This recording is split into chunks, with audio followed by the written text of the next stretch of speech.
when I was pregnant with my first child, I hardly posted anything because I was getting so much flack for people were like, oh, you're gonna get a miscarriage, you're gonna injure the baby and all those.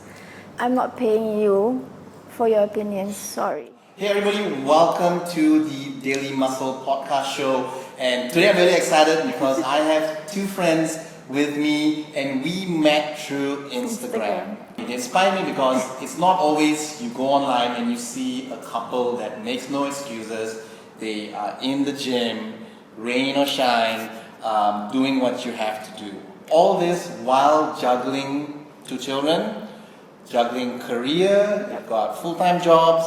And I was really impressed because always when we meet people, they're always giving excuses, 101 excuses on why they can't find the time to work out. So let's just start first by, I'm curious, how did you two meet? Am I going to hear like that you met in the gym? Or, no, it wasn't like that. No, nowhere close.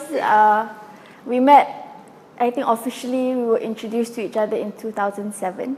We were both studying in Perth, Australia. So he was playing for a football team, and I was there as a spectator. Yeah, but then before that we've seen each other around. He caught my eye a year before that, but I didn't know who he was. So. So how did, from a spectator watching him play football, how did that?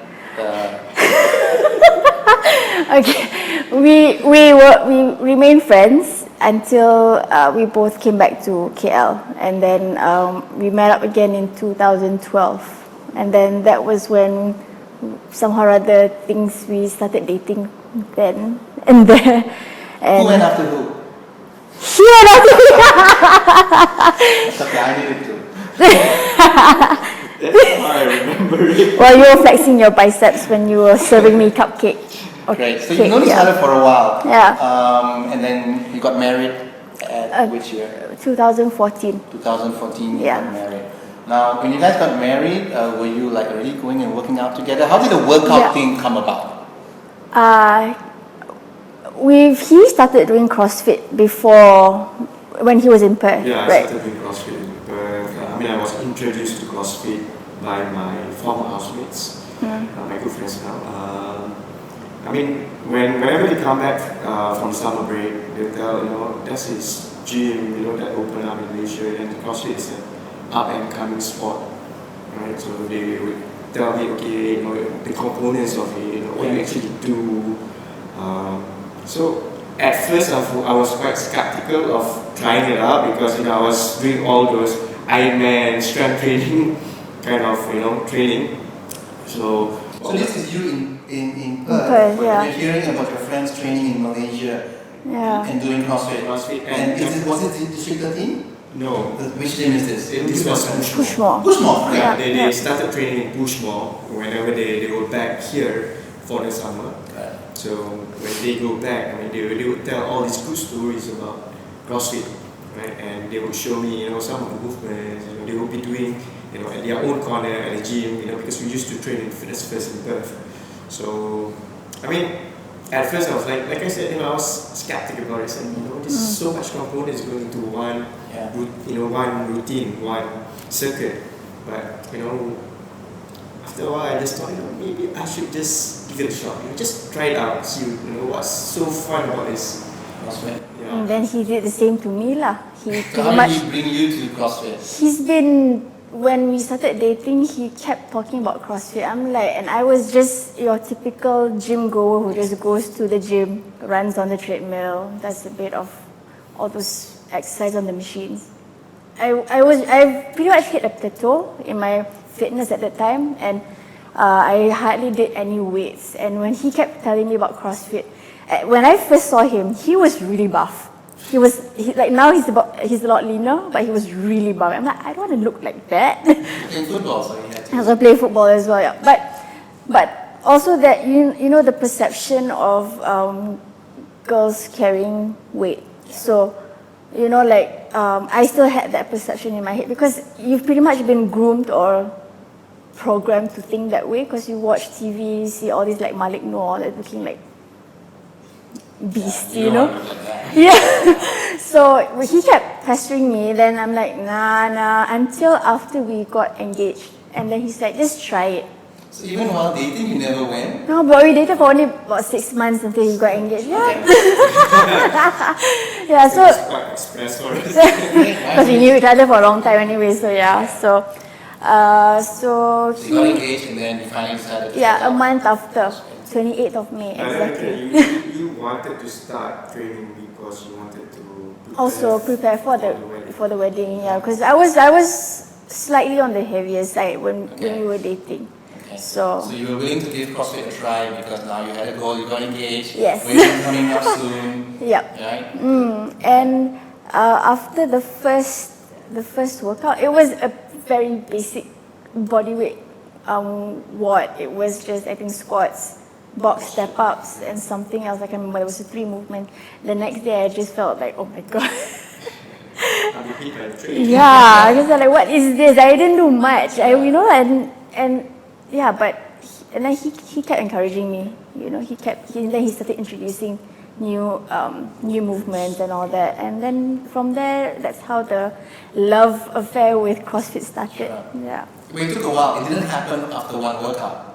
Yeah, no, because the amount of times that I almost gave up, the amount of times I was shouting at him, or he was, like, because he's merciless when he trains me. So there are days I'm like, nah, but he's patient, even though, he just kept encouraging me, like, just try. That's why you married him.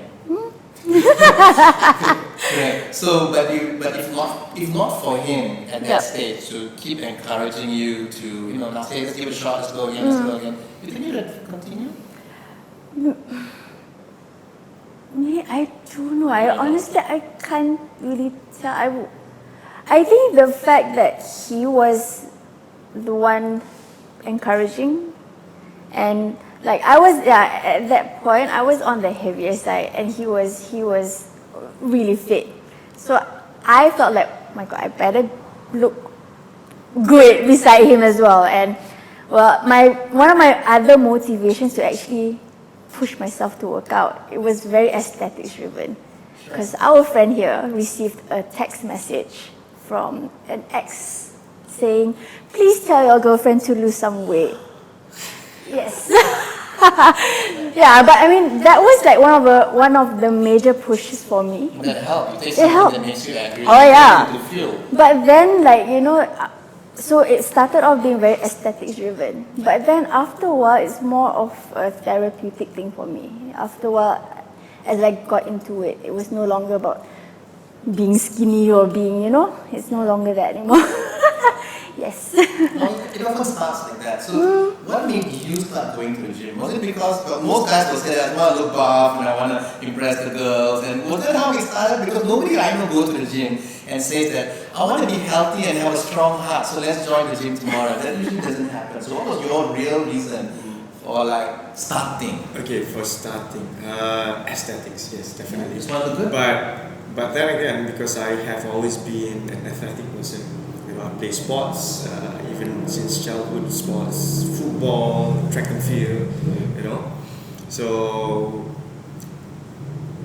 when I learned about going to the gym, it's like, at first, yes, to look good. You want to have nice rounded shoulders, bags. But it was also because, gym, that was the beginning of it, to look good. But then when I was introduced to CrossFit, it became a passion. It's like football, I love playing football, but now it's, changed to, CrossFit being the passion, and also because part of my rehabilitation, because I broke my leg in 2007. That was the first, when we first met, that was the same day he broke his leg. It was during I won't ask what you were doing. No, it was It was a futsal tournament Okay. back in Perth. So here's the thing. Often people see that, this is what we see on social media. It's like everyone lives a perfect life, and surely there's more to that. Oh, yeah. And from what you guys post, I love how Farhan has this post where you are with your child, and you were like, I think you hashtag something like first ward or born Oh, yeah, to born to ward, ward, yeah. and you had your children in the gym, and I love seeing all of that, right? So and I love seeing you work out and together and all these things going on. So it looks so perfect, as in like, wow, this couple can make it work, and you can make it work. But I'm curious, as in like, what is it that we are not seeing? If you want to share about this fitness couple who looks like they kind of have it all together. They got kids, and she's back into shape after giving birth to 2 children. What is there something that we don't know? The thing that goes on behind the scenes for both of us is we're actually quite blessed to have a very strong support, which is when we're away at work, when we're at the gym, we've got my parents who take care of our kids. We've also got my grand aunt who also helps out with taking care of our kids. They're very hands-on, and I think if it wasn't for them, I don't think we would be able to have what we currently have in terms of the fitness routine like this. I mean, we would probably still try to make it work if we didn't have the support, but I think at this point we're very reliant on them to take care of the kids. Because right now you guys go to the gym like 5 to 6 times a week. Right? Because At least we of try the to. support system. Yeah. Got it. So support system. If not for them, you wouldn't be able to train as often as you would right now. Yep. But doesn't mean that you wouldn't have trained. What is it that we don't see about this guy who's, by his wife and the training together? Is there something that you want to tell people out there, like, hey, actually it's not as like what it seems. This is what is hard for me, and I struggle to. I don't know. Do you have something like that? Well, not really. I mean, the support system that we both have, they're awesome. I guess I have always been, I've been used to training at least, a couple of times a week. So I'm sure that, even Nass, I think that's the only time that she allows me to have my own time. Because she gets it, because she trains too. Yeah, because, Yeah. that's how my life was before marriage. So, I train a couple of times a week, I actually have that 1 hour to myself. Great. Yeah.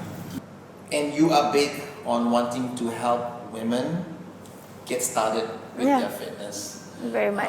And I was very inspired, like I said, by watching those videos of you training when you were pregnant. And a lot of people were not happy, I think, with you training. When I was pregnant with my first child, I hardly posted anything because I was getting so much flack for. So much heat from People were like, oh, you're gonna get a miscarriage, you're gonna injure the baby and all those, What did you say to them? I'm not paying you for your opinions, sorry. Because at the end of the day, the number one supporter, aside from him, number one supporter for me to actually continue working out was my gynae. Great. So when I first found out I was pregnant, I was like, I asked so do I have to start working out? And she's like, why? Why do you have to start working out? And I said, people say that working out, lifting weights and all that, it's not safe for the pregnancy. And she's like, you've been doing it long before you got pregnant. Unless I tell you it's a high-risk pregnancy, there's no reason for you to stop. Yeah. So, yeah. Great. Because you've been training, you got pregnant while training, therefore, and there's no high risk, everything seems fine, so you are able to continue training. Yep. Now, to anyone watching this, if you're like 3 months pregnant and like you're saying that, oh, I want to start going to the gym, no, check with your gynae first. Yes. She could do it because she already built a base of fitness. And who's this gynae, by the way? Dr. Pramita in Pantai. Great. She's amazing. Great. So, yeah. That's who you go and see in Pantai. Yeah, she's very particular about your weight gain during pregnancy. So she would get angry with me as well if I put on too much during a specific trimester. Yeah. Because some people use, and I've seen this, some people Yes. use the whole pregnancy thing Yes. as an forces excuse to gain weight, Consume more to food. consume more food. And a lot of people don't realize that there's 2 points in your life where you can actually increase the number of fat cells in your body. One is when around puberty. Yep. After that, you can't. So that means if after puberty, if you gain weight, it's because your fat cells grow bigger. Grow bigger, yes. And they grow smaller. Yep. But another time where your fat cells can actually multiply is when you're pregnant. So that's why your gynae understands that, and that's why keeping and maintaining your weight is important. Plus, you had your workout routine. How did you feel when she was working out and she was pregnant? And were you like okay with it, or were you like secretly nervous sometimes? No, I was actually fine with it. I mean, because we basically consulted, Dr. Permita, and she said it was fine. And for me, I know that she has the basis. She's done it before. It's not something that she started during, when she got pregnant. Is that right? Yeah. Am I remembering it? I mean, the second pregnancy, I was already 6 weeks in. I was a month and a half, and I didn't know I was pregnant. I was hitting like PRs and like, it was crazy. But and then I found out I was pregnant. I'm like, okay. Yeah, I think the human body is amazing. Sometimes people feel that it's this fragile thing that you need to handle with care, and we forget how amazing and how strong it is. Yep. Great. And did you get any you got backlash from social media? During the first pregnancy, not the second Got it. pregnancy. So in the first pregnancy, what is the worst thing that someone said to you? The worst thing ever that you can remember? In terms of pregnancy, it's really just like it's basically just saying like I'm a bad mother. I'm ready. You're a bad mother. Yeah, because I don't care about. I'm being selfish by doing what I'm doing without thinking of the consequences of the baby. Yeah. So basically, just implying that I'm already a bad mother before the baby is here. So. And this is the person who you said that I'm not paying you for your opinion. Yeah, well, I do that all the time with anybody, whoever that just gives me any unsolicited advice when I was pregnant. Yeah. And would you say that a lot of this attitude, this strength, and this confidence that you have comes from the fact that you work out and you train and you discipline yourself? Definitely, I think what I've been doing. I mean, I've been doing CrossFit for the past 6 years since we started. Yeah, and I only started going really serious into it like maybe 2 years ago, like really really serious into it, and it has in a way impacted my life outside of the gym as well, in terms of how I look at things, in terms of challenges at work or in life, it translates. It does. Part of the reason that you were active during your pregnancy was that because we were planning for natural birth. Yeah, that's one. That's so one as we well. wanted to strengthen, Yeah. Was it a natural birth? It wasn't. It was an emergency C-sec, but I think because of the working out and all that, my pain threshold. I don't know. I can only speak for myself, but the pain threshold for me was quite high. So, for example, a couple of years before I got pregnant, I had an ovarian cyst removed, and it was already a mini C-sec procedure by the same doctor. And the recovery from that was so painful. And that time I wasn't so fit. I wasn't really that active. But when I gave birth to both my sons, and after both C-sec as well, and because I was waiting for the pain to kick in, because I remember when I was recovering from the procedure, the cyst procedure, I was in so much pain. And when the pain never came, I asked my doctor, did you do something different, or did you give me a different painkiller? She said, no, I gave you the exact same thing from the previous procedure. So she said that could have been the reason why, that could be one of the reasons why I... So the same painkillers, but this time didn't hurt as much. Hardly. The only thing that changed was that you're a fitter, stronger person. Yeah, pretty Even much. during before. Or during labor, I wasn't like in pain, I was uncomfortable, that's it. I wanted to say that you didn't know whether it was a contraction. Yeah, It was, couldn't tell. Yeah. It seems like when you came to training, there was nothing. Was there any bad experience? while expecting and at the gym? Was there some times where maybe you went to the gym and you just didn't feel like it and you went home or something? Anything at all? I mean, I've had days when I'm just exhausted, like just really tired. I mean, especially when you're pregnant, there are days. But I think during pregnancy, maybe at most once that I've probably just like, I'm just too tired, I can't do this today, and I went home. That's it. Sorry, you have your stages. It's like in the first trimester, second trimester. I think usually it's during the second trimester that you were more tired than usual.